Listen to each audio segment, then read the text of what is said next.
Good afternoon, everyone, and thanks for being here. For the last few months, we've heard a lot of rhetoric at the federal level about tariffs, which impacted our close allies and friends to the north, Canada. It's no secret Canada is an important trading partner to the United States, and especially to us here in Vermont. And as I said before, I don't believe increasing tariffs on them in particular was a good idea. Just yesterday, Steve Wright, President and General Manager of Jay Peak, testified in Congress about the impact Jay Peak has had on their business in just a few short months. He said between January and April, hotel reservations from Canadian visitors dropped 45%. Season passes purchased by Canadians are down 35%. And visits to Vermont.com, which is used by many traveling from Canada, are down 70%. Other states in the region are feeling the impacts as well. So on Monday, Northeast governors and myself and members of my cabinet will travel to Boston to meet with 6 Canadian premiers from Ontario to Newfoundland and Labrador. We'll be discussing issues impacting all of us: tourism, energy, trade, and more. And I'm hopeful we'll continue to strengthen the relationship we have with our friends and allies.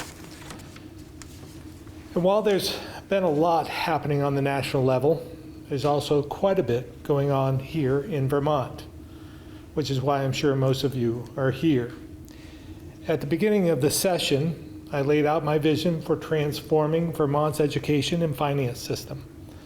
I said we had to be bold together, and it's clear this work has been very difficult. Transforming how we deliver and fund education isn't simple, as we've seen over the last few weeks. But I'm happy to say we've reached an agreement with Senate and House conferees. Now, to be clear, this bill isn't perfect, and there's much more work to do. But I believe it will put us on a path to stabilize property tax pressure for working Vermonters, while also putting us on a path to much-needed governance reform that will unlock more opportunities for our kids.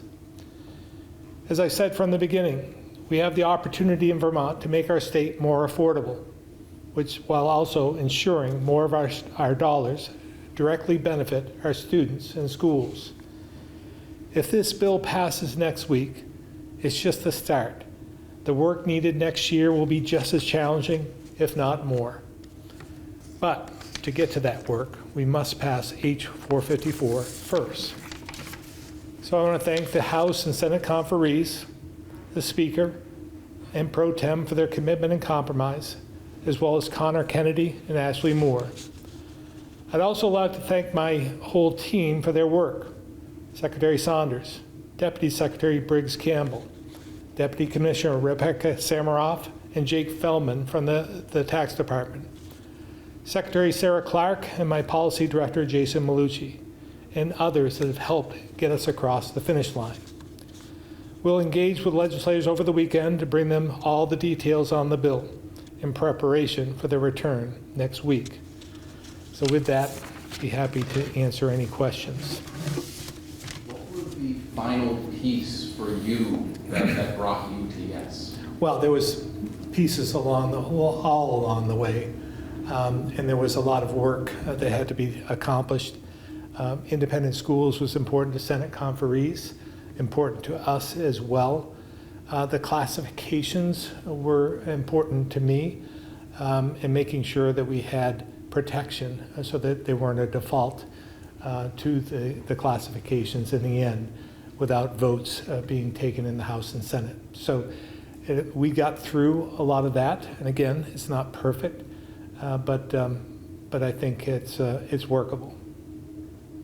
I think some of the provisions here, looking into maps, looking into the weights, I think you just mentioned the property value or the potential tax on second homes. Who knows if that will come to be? But I think some Vermonters might say, is this enough? Is this going to bring down my property taxes this year? I mean, what would you say to Vermonters that are concerned about this year or maybe even next year? Yeah, first of all, I just want to level set. This isn't going to have instantaneous results. this doesn't go into effect, this transformation goes into effect over three years. So it won't be until '29 that we really see the benefits of this. But if you look at what we'd be spending 3 or 4 years from now versus what we believe we'll be spending under these conditions, it's quite dramatic. It's hundreds of millions of dollars less. So with that in mind, we believe that it will stabilize property tax rates in the future, but also providing quality education for our kids. Anything I'm missing on that? You were pretty critical of the House's formula when it was initially passed out of that chamber. That is also, what the Senate adopted with, I think, a revision when it comes to sparsity, but otherwise it's the same formula. What changed between then and now? Why are you comfortable with this? Again, there were numerous changes along the way. The weights and so forth are still areas that we have to work on. Those are going to have to be worked on in the next session. So with the amount of work we've done together, the trust we've built in terms of knowing that we're going to have to make some changes along the way has given me the comfort to move forward with this. Again, knowing this is a transformation over the next few years, there'll be a lot of opportunity to make the adjustments necessary to get to where we need to be. Still believe that we're spending, the base amount is too much, but again, in an area of compromise, we agreed to start with this, knowing again that this isn't the end, this is just the beginning. Right. So I guess you're comfortable signing on now because those numbers, fair to characterize them as provisional. They will be changing in the future.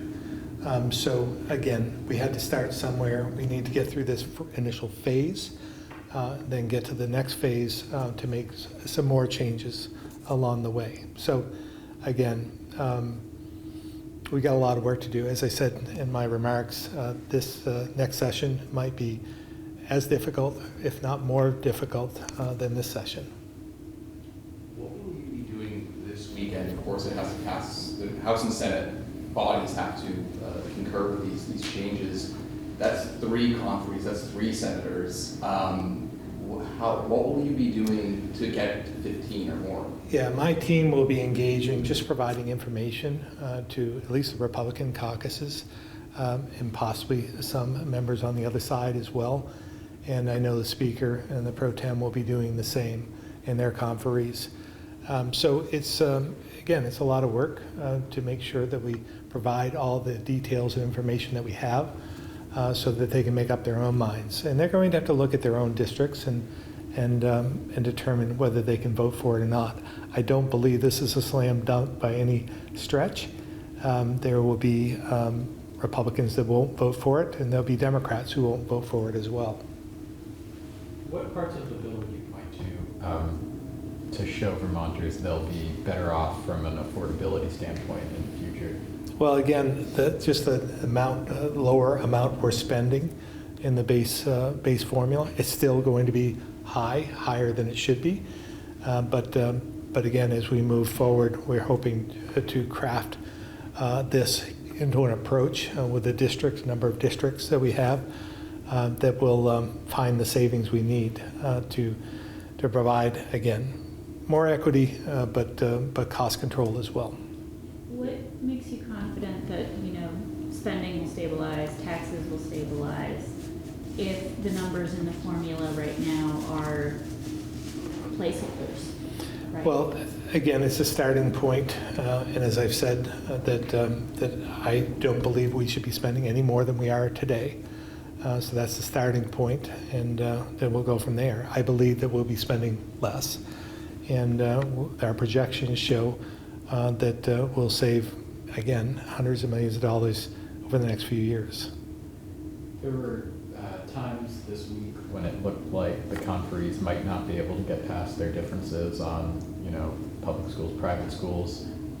Did you or your team play a role in breaking that deadlock? I wouldn't say we had a role in that, other than being the sounding board for both sides. We were here last night until 8 o'clock or so, and I didn't know as we were going to get a deal then. You know, I think just giving people the space to have the conversations, not trying to force the issue, made a difference. And again, there was a lot of compromise on both sides in order to get this across the finish line. All right, we'll move over to the phones now. Ed Barber, Newport Daily Express.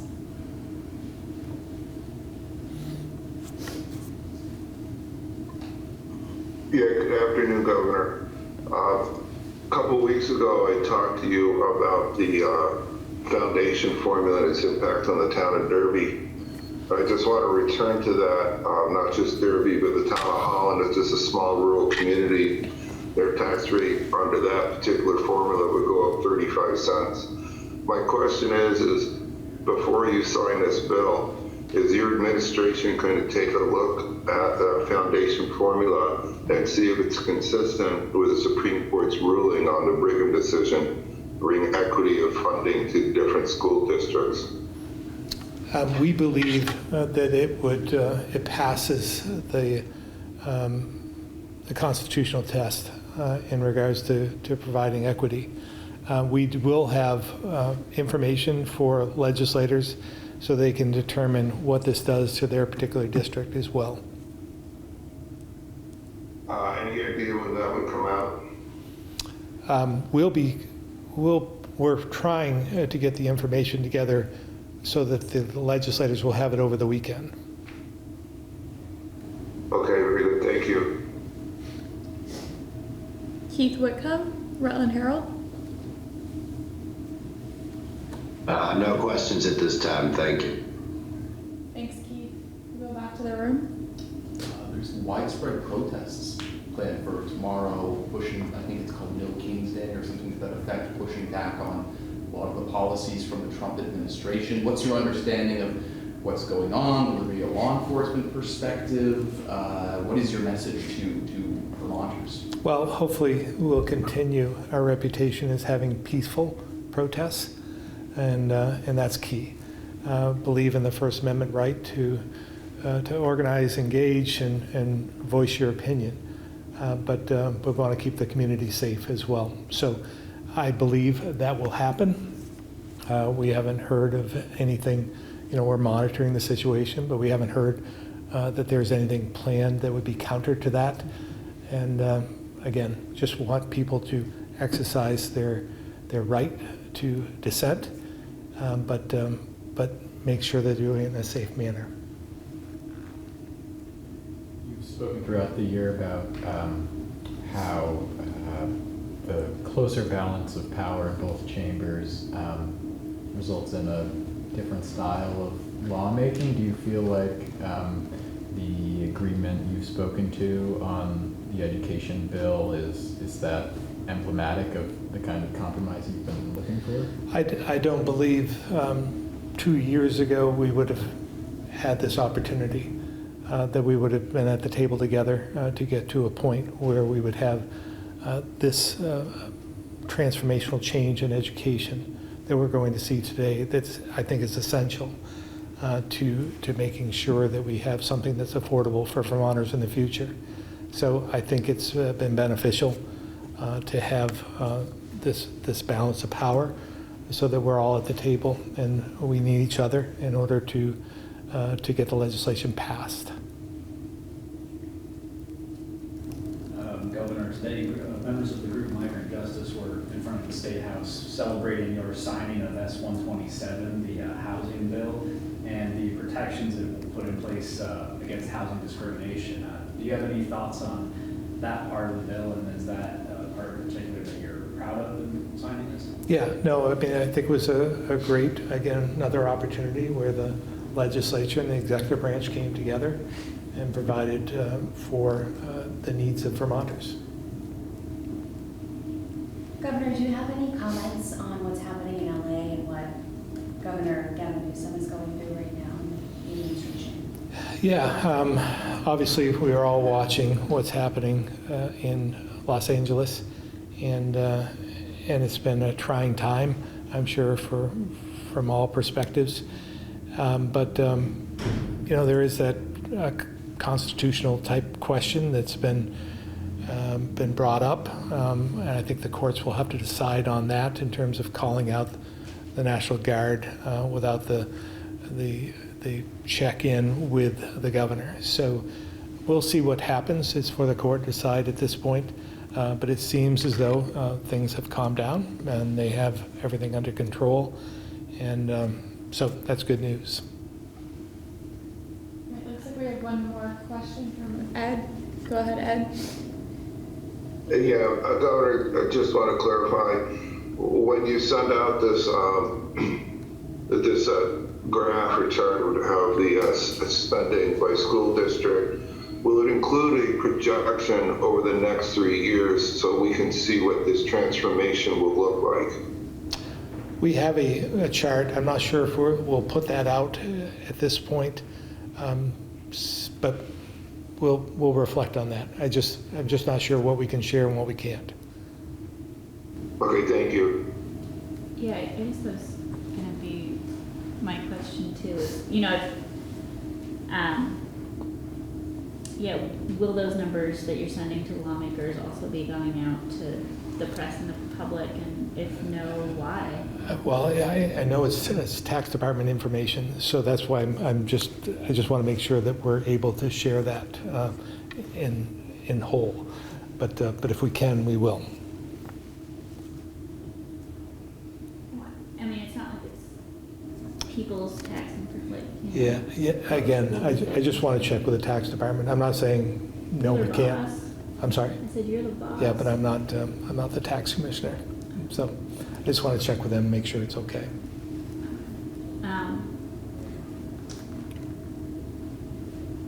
You're not planning to speak at the No Kings protests. Obviously, there are a number of high-profile Vermont politicians will be speaking.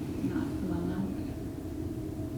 Well, I think everyone knows my feelings about this current president, and I don't think I can add anything to what will be already happening. So, again, there'll be about 50, as we've seen, about 50 of these gatherings throughout Vermont, so I'm sure their message will be clear. Governor, I also wanted to ask real quick about your veto of de-earth that bill. It's received some criticism from folks saying that's a rubber stamp on the hotel motel program. Do you have a response to those criticisms? Yeah, I was clear from the beginning with that we weren't. The line in the sand for me was that it wouldn't spend more than we're spending today.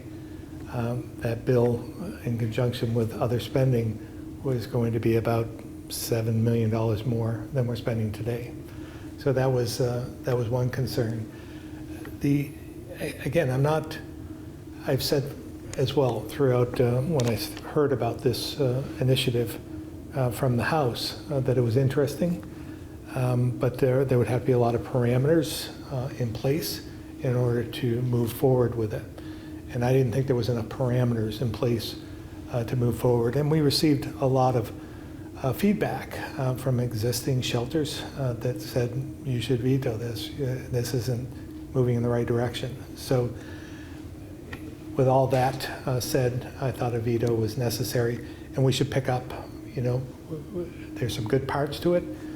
We should pick up where we left off if they don't override the veto, and move forward next year.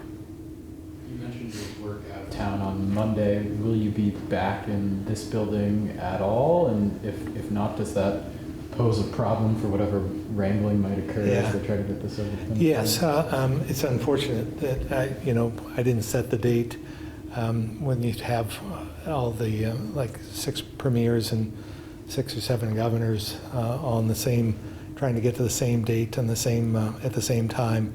It's difficult to line all that up. So that was the date. I'm going down in the morning, and I may not stay for the whole day, depending on what's happening here, and then we'll be back. So it may be just a quick down and back for me.